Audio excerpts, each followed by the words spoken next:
Hello, ഇന്ന് ഞാനൊരു cooking video ആയിട്ടാണ് വന്നിട്ടുള്ളത്. ഇന്ന് നമ്മൾ ഉണ്ടാക്കാൻ പോകുന്നത് കരിമീൻ പൊള്ളിച്ചതാണ്. അപ്പൊ നമ്മുടെ ഇന്നത്തെ സ്പെഷ്യൽ കരിമീൻ പൊള്ളിച്ചതിന് വേണ്ട മെയിൻ ഇൻഗ്രീഡിയന്റ് നമ്മുടെ കരിമീനാണ്. നമ്മളിവിടെ 6 കരിമീനാണ് കേട്ടോ എടുക്കുന്നത്. ഞങ്ങളുടെ വീട്ടിൽ ഇടയ്ക്ക് മാത്രം വാങ്ങിക്കാറുള്ള ഒരു ഐറ്റാണ് ഈ കരിമീൻ. പുള്ളി കുറച്ച് എക്സ്പെൻസീവ് ആണല്ലോ. മുമ്പ് ഇത് കഴിച്ചിട്ടുണ്ടോ എന്ന് പോലും എനിക്ക് ഓർമ്മയില്ല. അപ്പൊ നമ്മൾ ആദ്യത്തെ സ്റ്റെപ്പ് ഈ കഴുകി വൃത്തിയാക്കിയ കരിമീൻ കുട്ടന്മാരെ മസാലയൊക്കെ തേച്ച് വറക്കാൻ വെക്കാന്നുള്ളതാണ്. മാരിനേറ്റ് ചെയ്യാൻ വേണ്ട മസാലകളാണ് മഞ്ഞപ്പൊടി, മുളക് പൊടി, കാശ്മീരി ചില്ലി, കുരുമുളക് പൊടി, ആവശ്യത്തിന് ഉപ്പ്, ജിഞ്ചർ ഗാർലിക് പേസ്റ്റ്, പിന്നെ വിനീഗർ ഒരു 2 സ്പൂൺ ചേർക്കുന്നുണ്ട്. ലെമൺ ജ്യൂസ് ഉണ്ടെങ്കിൽ അതായാലും ചേർത്താൽ മതി. ഇത് നല്ലോണം ഈ മീൻകുട്ടന്മാരിൽ തേച്ച് പിടിപ്പിക്കുക. മസാലകൾ നന്നായിട്ട് തേച്ച് പിടിപ്പിച്ചതിന് ശേഷം ഏകദേശം ഒരു 2 മണിക്കൂറെങ്കിലും റെസ്റ്റ് ചെയ്യാൻ വെക്കാം. അങ്ങനെ വറുക്കാനുള്ള മീൻ ഇവിടെ സെറ്റ് ആയിട്ടുണ്ട്. ഇനി ഇതിലേക്ക് വേണ്ട മസാല റെഡിയാക്കാനുള്ള ഇൻഗ്രീഡിയൻസ് ആണ് നമ്മൾ ഇവിടെ എടുത്തിരിക്കുന്നത്. 8 ഉള്ളി ചെറുതായി അരിഞ്ഞത്, 6 അല്ലി വെളുത്തുള്ളി നീളത്തിൽ അരിഞ്ഞത്, ഇഞ്ചി നീളത്തിൽ അരിഞ്ഞത്, 3 പച്ചമുളക്, 1 തക്കാളി, 2 വലിയ സവോള അരിഞ്ഞത്, കറിവേപ്പില. ഇത്രയുമാണ് മസാല റെഡിയാക്കാൻ വേണ്ട ഇൻഗ്രീഡിയൻസ്. ഇനി അതിലേക്ക് വേണ്ട പൊടികളാണ് മല്ലിപ്പൊടി, കുരുമുളക് പൊടി, മുളക് പൊടി, മഞ്ഞപ്പൊടി, ഗരം മസാല, ഉപ്പ്. ഇനി നമുക്ക് 2 മണിക്കൂർ റെസ്റ്റ് ചെയ്യാൻ വെച്ച് കരിമീൻ വറുത്തെടുക്കാം. അതിന് വേണ്ടിയിട്ട് സ്റ്റൗവിൽ ഒരു പാൻ വെച്ച് ചൂടാക്കി അതിലേക്ക്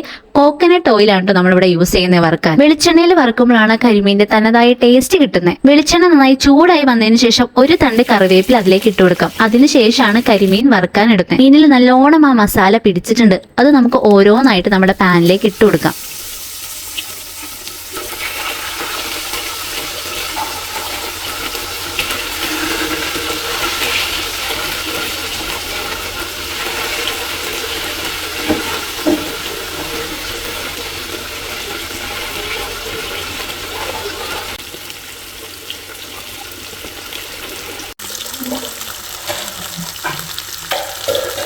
മീൻ വറുക്കുമ്പോഴുണ്ടാവുന്ന ആ സൗണ്ട് എനിക്ക് ഭയങ്കര ഇഷ്ടമാണ്. അതിന്റെ കൂടെ സ്മെല്ല് കേൾക്കുമ്പോൾ തന്നെ കൊതിയാവും. അങ്ങനെ ഒരു സൈഡ് നന്നായി മൊരിഞ്ഞ് വന്നിട്ടുണ്ട്. ഇനി നമുക്ക് തിരിച്ചിട്ട് മറ്റേ സൈഡും കൂടെ മൊരിച്ചെടുക്കാം.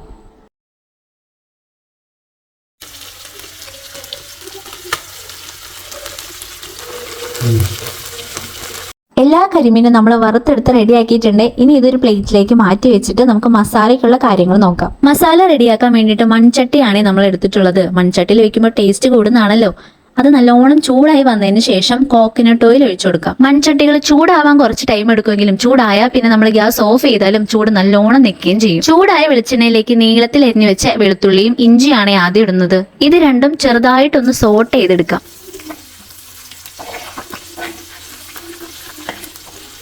ഇനി ഇതിലേക്ക് നമ്മൾ ചെറുതായി അരിഞ്ഞു വെച്ച ഉള്ളിയാണ് ഇട്ട് കൊടുക്കുന്നത്. ഇനി ഇത് മൂന്നും കുറച്ചു നേരം നന്നായി ഇളക്കി കൊടുക്കാം. അടുത്തത് ആഡ് ചെയ്യുന്നത് 2 വലിയ സവാള അരിഞ്ഞതാണ്. ടേസ്റ്റ് കുറച്ചുകൂടെ കൂടുതൽ കിട്ടാനാണ് സവാളയുടെ കൂടെ നമ്മൾ നേരത്തെ ചെറിയ ഉള്ളി ആഡ് ചെയ്തത്. സവാളിനേക്കാളും ചെറിയുള്ളി ആഡ് ചെയ്യുമ്പോഴാണ് കുറച്ചുകൂടെ ടേസ്റ്റ് കൂടുതൽ കിട്ടുന്നതായിട്ട് എനിക്ക് തോന്നിയിട്ടുണ്ട്. സവാള വേഗം വഴഞ്ഞു കിട്ടാൻ വേണ്ടിയിട്ട് 1/2 ടീസ്പൂൺ ഉപ്പ് ചേർത്ത് നന്നായി ഇളക്കി ഒന്ന് മൂടി വെക്കാം.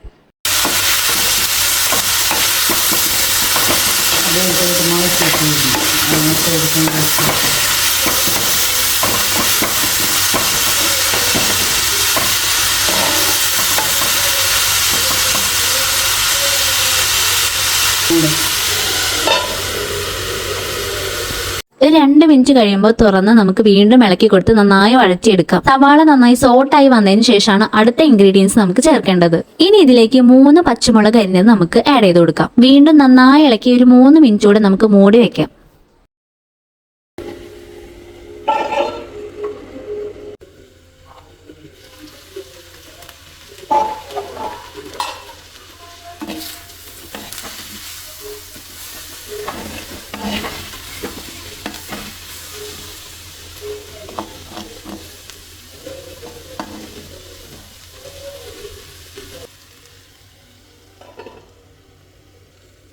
സവാള നന്നായി വഴഞ്ഞു വന്നതിന് ശേഷം മൂടി തുറന്ന് നമുക്ക് 1 തക്കാളി ചെറുതായി അരിഞ്ഞത് ആഡ് ചെയ്ത് കൊടുക്കാം. വലിയ തക്കാളി ആയതുകൊണ്ടാണ് ഇവിടെ 1 യൂസ് ചെയ്യുന്നത്. ചെറിയ തക്കാളി ആണെങ്കിൽ 2 എടുക്കാം. ഇനി ഇതെല്ലാം നന്നായി ഇളക്കി യോജിപ്പിച്ച് നമുക്ക് കുറച്ചു നേരം കൂടെ മൂടി വെച്ച് കുക്ക് ചെയ്തെടുക്കാം. തക്കാളി നന്നായി ഉടഞ്ഞു വരുന്ന പാകം വരെ ഇളക്കി കൊടുക്കാം. അതിനുശേഷമാണ് പൊടികൾ ആഡ് ചെയ്യേണ്ടത്.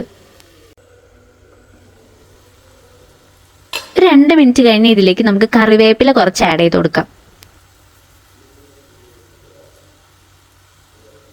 ശേഷം നേരത്തെ എടുത്തു വെച്ച മഞ്ഞപ്പൊടി, മുളക് പൊടി, മല്ലിപ്പൊടി, ഗരം മസാല, ഉപ്പ്, കുരുമുളക് പൊടി, ഇവ ആഡ് ചെയ്ത് കൊടുക്കാം. നമ്മൾ ഇവിടെ നല്ല എരിവുള്ള മുളക് പൊടിയാണ് യൂസ് ചെയ്തിരിക്കുന്നത്. അതുകൊണ്ട് തന്നെ മുളക് പൊടിയുടെ അളവ് കുറച്ചിട്ട് കാശ്മീരി ചില്ലിയും കൂടെ ആഡ് ചെയ്തിട്ടുണ്ടായിരുന്നു. പിന്നെ അളവ് നോക്കിയിട്ട് വേണം ഇടാൻ. കാരണം നമ്മൾ സവാള വഴറ്റിയപ്പോൾ കുറച്ച് ഉപ്പിട്ടിരുന്നു. പിന്നെ കരിമീനിലും നമ്മൾ ഉപ്പ് തേച്ചിരുന്നു. അതുകൊണ്ട് തന്നെ മസാലയിൽ കുറച്ച് ഉപ്പ് കുറവ് ഇടുന്നതായിരിക്കും നല്ലത്. ഇനി ഈ പൊടികളുടെ പച്ചമണം മാറുന്നത് വരെ നമുക്ക് ഇളക്കി കൊടുക്കാം.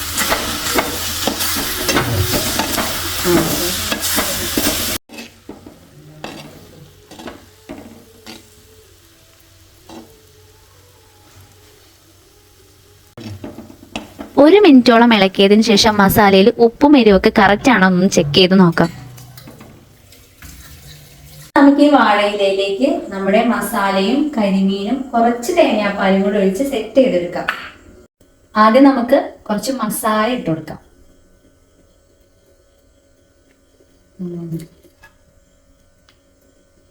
ഇനി ഇതിന്റെ മേലെ നമുക്ക് നമ്മുടെ കരിമീൻ വെച്ചു കൊടുക്കാം. ഇതിന്റെ മേലെ കുറച്ച് മസാലയും കൂടെ ഇടാം. ഇതിലേക്ക് കുറച്ച് ഒരു സ്പൂൺ തേങ്ങാപ്പാൽ ഒഴിക്കാം. ഒരു സ്പൂൺ മതിയാവും.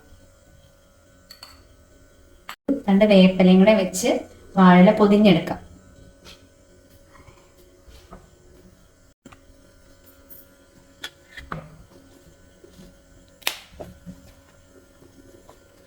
വാഴ നല്ല ടൈറ്റ് ആയിട്ട് വേണം നമ്മൾ പൊതിഞ്ഞെടുക്കാൻ. നമ്മളിവിടെ കെട്ടാൻ വേണ്ടി വാഴയിലയുടെ ഞാര് തന്നെയാണ് ഉപയോഗിക്കുന്നത്.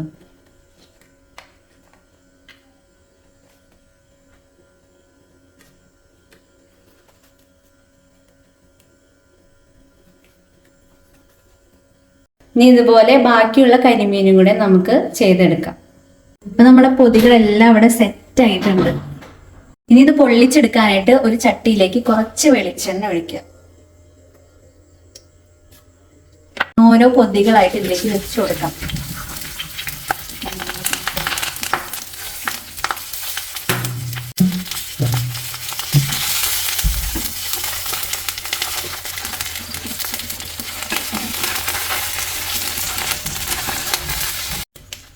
അതെ.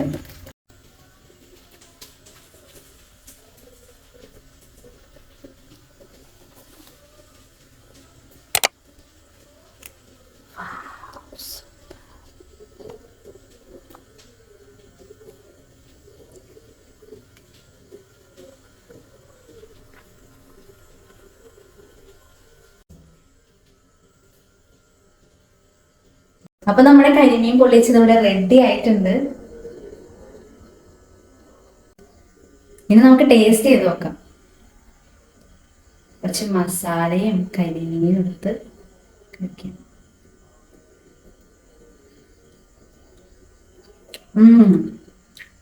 അടിപൊളി. അപ്പൊ ഈ ഒരു സിമ്പിൾ റെസിപ്പി നിങ്ങൾക്ക് ഇഷ്ടപ്പെട്ടു എന്ന് വിചാരിക്കുന്നു. ഇതെല്ലാവരും നിങ്ങളുടെ വീട്ടിൽ ട്രൈ ചെയ്ത് നോക്കൂ.